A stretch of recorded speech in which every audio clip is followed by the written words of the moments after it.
It was a bitterly cold evening in Washington, D.C. The streets around the White House were bustling with activity, cars rushing past, pedestrians bundled in heavy coats, and the faint sound of holiday music playing from a nearby storefront. Despite the festive decorations lighting up Pennsylvania Avenue, the night was merciless for those who had nowhere to go. President Donald J. Trump had just concluded a long day of meetings at the White House. Instead of heading straight to his private residence, he decided to take a short walk near Lafayette Square. Accompanied by a small group of Secret Service agents, he stepped out into the crisp air, his long black coat wrapped tightly around him. He wanted to clear his mind, to reflect on the state of the country he had sworn to lead. As he walked past the historic buildings, something caught his eye, a man huddled against the cold marble wall of a bank. His face was lined with exhaustion, his beard thick and unkempt, and his clothes barely enough to keep him warm. He wore an old, tattered military jacket, its patches faded with time. In his hands, the man clutched a simple piece of cardboard with shaky writing, U.S. Marine veteran, hungry and cold. Please help. Trump stopped abruptly. There were many homeless people in Washington, but something about this man struck a deep chord with him. The Marine Corps insignia on his jacket, the disciplined posture even in his weakest moment, it was clear that this man had once been a soldier, a protector of the nation. Without hesitation, Trump stepped forward. His security team exchanged wary glances but didn't interfere. Sir, Trump spoke firmly, his voice cutting through the wind. Were you really a Marine? The man looked up, his piercing blue eyes filled with both surprise and hesitation.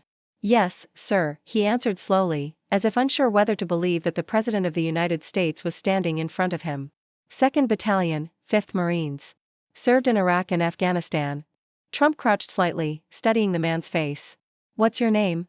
Michael, the man said after a pause. Michael Reynolds. For a moment, Trump felt as though the air had been sucked out of his lungs. That name? It sounded familiar. He looked at the man's jacket again, at the frayed edges, the barely readable patches. His mind raced back to an event from years ago. Michael Reynolds? Trump repeated, trying to confirm it with himself.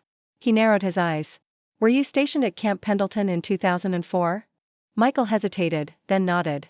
Yeah, I was. Why? Trump exhaled sharply, shaking his head in disbelief.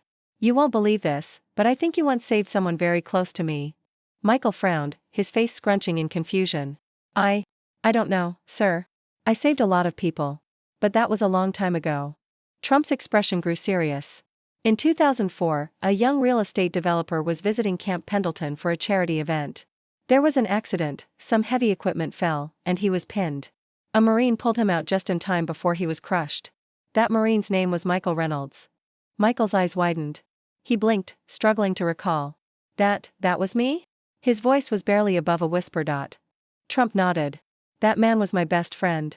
And I never got the chance to thank the Marine who saved his life. The silence between them was heavy. The irony was overwhelming, a man who had once been a hero, now reduced to sitting on a cold sidewalk, begging for food. Trump stood up straight, his decision already made. Come with me, he said.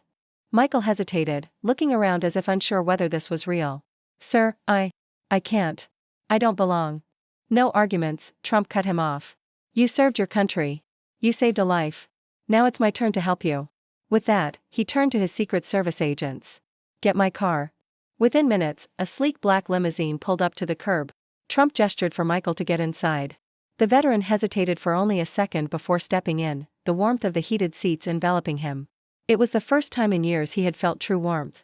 They drove in silence for a while. Michael could hardly believe what was happening. A few minutes ago, he was invisible, just another forgotten veteran on the streets of Washington, D.C. Now he was sitting in a limousine with the President of the United States. Trump turned to him. How did this happen? He asked. Michael sighed, rubbing his hands together as if trying to warm more than just his fingers. I got back from my last tour in Afghanistan, and things fell apart. PTSD, injuries, trouble finding a job.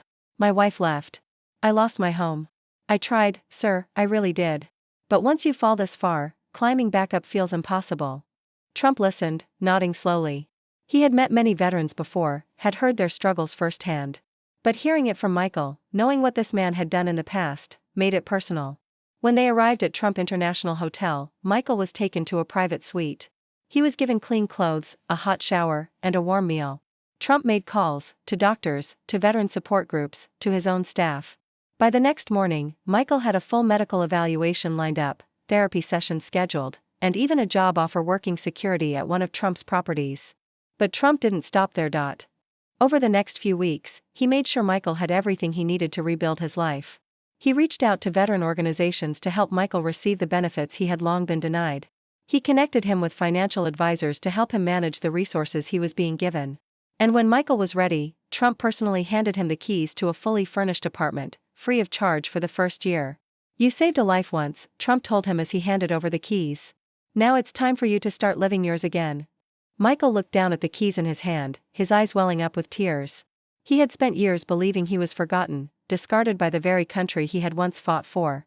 But at this moment, standing in front of Donald Trump, he realized something. He wasn't forgotten. And he was getting a second chance. A reporter caught wind of the story and published an article about the encounter. Within days, the news spread across social media, touching the hearts of millions. People shared their own stories of struggle and redemption, of kindness and second chances. Michael Reynolds was no longer just another homeless veteran. He was a symbol of resilience. And Donald Trump, in a moment of pure humanity, had reminded the world that sometimes, one act of kindness could change a life forever.